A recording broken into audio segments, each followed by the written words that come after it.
Panalangin para sa pasasalamat. Sa ngalan ng Ama, ng Anak, ng Espiritu Santo. Amen.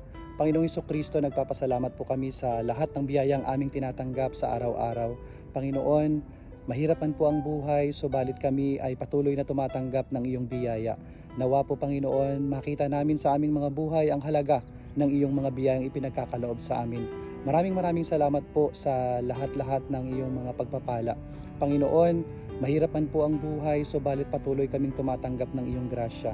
Hinihiling po namin na patuloy nyo kaming basbasan upang aming ma-appreciate ang lahat ng mga biyayang iyong pinagkakaloob sa amin, lalong-lalo na ang biyaya ng buhay, ang biyaya ng pamilya, ang biyaya ng kalusugan, ang biyaya ng kalikasan.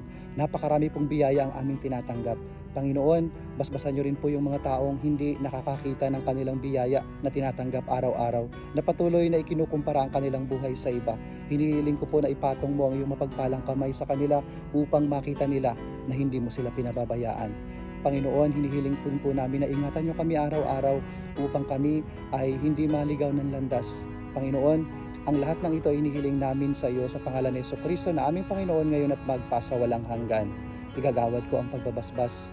Sumainyo ang Panginoon at sumainyo rin at pagpalain kayo ng makapangyarihang Diyos, Ama, Anak at Espiritu Santo.